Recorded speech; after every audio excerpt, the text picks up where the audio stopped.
ഒരാളെ കൂടെ ഞാനൊന്ന് ഈ അവസരത്തിൽ നമ്മളോടൊപ്പം എം ടി സാറെ അനുസ്മരിക്കുന്നതിന് വേണ്ടി വിളിക്കുകയാണ്.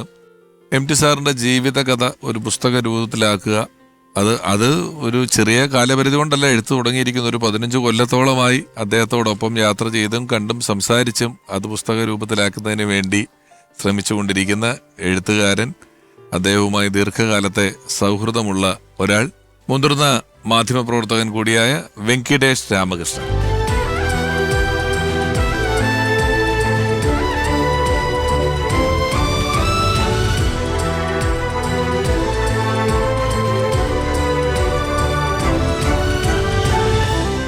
ഞങ്ങളിങ്ങനെ വിനീതേട്ടം വന്ന് സിനിമ തൊട്ട് വീട്ടുകാര്യങ്ങൾ തൊട്ട് പല കാര്യങ്ങളിലൂടെ ഇങ്ങനെ ഓർത്തുകൊണ്ടിരിക്കുകയാണ്. ഞാനിതിൻ്റെ ആമുഖത്തിൽ പറഞ്ഞിരുന്നു, അങ്ങനെ നമ്മൾ കുറച്ച് പേരിരുന്ന് അങ്ങോട്ടും ഇങ്ങോട്ടും പറഞ്ഞാൽ തീരുന്ന ഒന്നല്ല ആ ജീവിതവും അതിൻ്റെ ഒരു വലിപ്പവും എന്ന് പറയുന്നത്. അതിപ്പോൾ ഒരു എപ്പിസോഡിലോ 2 എപ്പിസോഡിലോ 3 എപ്പിസോഡിലോ ഒന്നും തീരുന്നതല്ലെന്ന് ഞാൻ പറഞ്ഞപ്പോൾ തന്നെ അത്തരത്തിലൊരു വലിയ സാഹസത്തിന് മുതിർന്നിരിക്കുന്ന ഒരാളാണ് വെങ്കിടേഷ് സാറ്. ഒരു ജീവിതകഥ എഴുതുകയാണ്. അതിനകത്ത് ഒന്നുകിൽ ഈ വണ്ണമുള്ളൊരു പുസ്തകം എഴുതണം, കാരണം അദ്ദേഹത്തിൻ്റെ പുസ്തകങ്ങളെക്കുറിച്ചും കാര്യങ്ങളെക്കുറിച്ചും ഒക്കെ അത്ര വരണം. വലിയൊരു അധ്വാനമല്ലേ ഇത്? എത്ര നാളായി തുടങ്ങിയിട്ട് ആ എഴുത്ത്?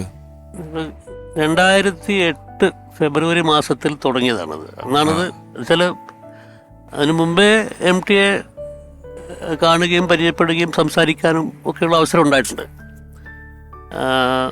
ആദ്യമായിട്ട് കാണുന്നത് കോളേജ് പഠിക്കുന്ന കാലത്താണ്, പരിചയപ്പെട്ടിട്ടൊന്നുമില്ല.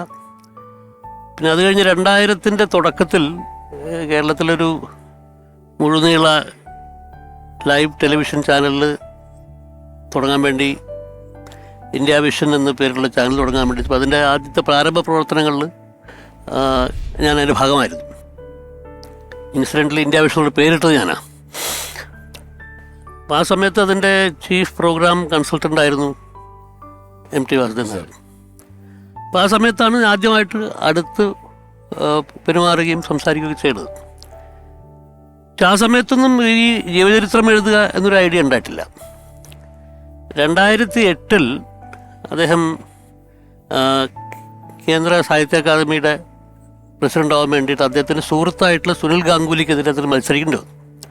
അപ്പോൾ ആ സമയത്ത് അദ്ദേഹം അവിടെ ഡൽഹിയിൽ ഉണ്ടായിരുന്നു. ഞാൻ അപ്പോൾ ഡൽഹിയിൽ ഹിന്ദുവിൽ ഫ്രണ്ട് ലൈനിൽ വർക്ക് ചെയ്യാണ്.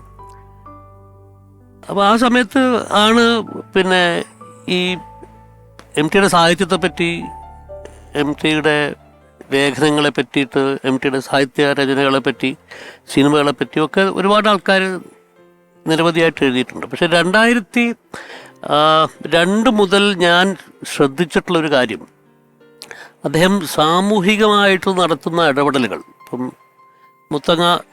മുത്തങ്ങയിൽ ആദിവാസികൾക്കെതിരെ വെടിവെപ്പുണ്ടായ സമയത്ത് വളരെ ശക്തമായിട്ട് പ്രതിഷേധിക്കുകയും മുത്തങ്ങയിലേക്ക് സാഹിത്യ സാംസ്കാരിക പ്രവർത്തകരുടെ ഒരു സംഘത്തെ നയിക്കുകയും അവരൊരു പ്രചാരണത്തിൻ്റെ ഭാഗമായിട്ട് അവിടെ വളർന്നു വരികയും, സമാനമായ രീതിയിൽ മാറാട് സംഭവം ഉണ്ടായ സമയത്ത്. അപ്പോൾ അങ്ങനെ വളരെ ശ്രദ്ധേയമായിട്ടുള്ള സാമൂഹിക വിഷയങ്ങളിൽ ഇടപെട്ടുകൊണ്ട് എം ടി ചെയ്തിട്ടുള്ള പ്രവർത്തനം. ഞാൻ അടിസ്ഥാനപരമായിട്ടൊരു രാഷ്ട്രീയ പത്രപ്രവർത്തകനാണ്. ഞാൻ സാഹിത്യമോ, എം ടി ഒരു ലിറ്റററി ജേർണലിസ്റ്റായിരുന്നു മാതൃഭൂമിയിലുള്ള സമയത്ത്. ഞാനൊരു സാഹിത്യ പത്രപ്രവർത്തകൻ എന്ന് പറയാവുന്ന ഒരാളല്ല. രാഷ്ട്രീയമാണ് എൻ്റെ പ്രധാനപ്പെട്ട സാധനം. പക്ഷെ അതിനാണെങ്കിലും എം ടിയെ പറ്റിയിട്ട് ആൾക്കാർക്ക് അറിയാത്തൊരു പ്രധാനപ്പെട്ട കാര്യം എന്ന് വെച്ചാൽ വളരെ രാഷ്ട്രീയമായിട്ട് വളരെ ലൈവായിട്ടുള്ളൊരു മനുഷ്യനാണ്.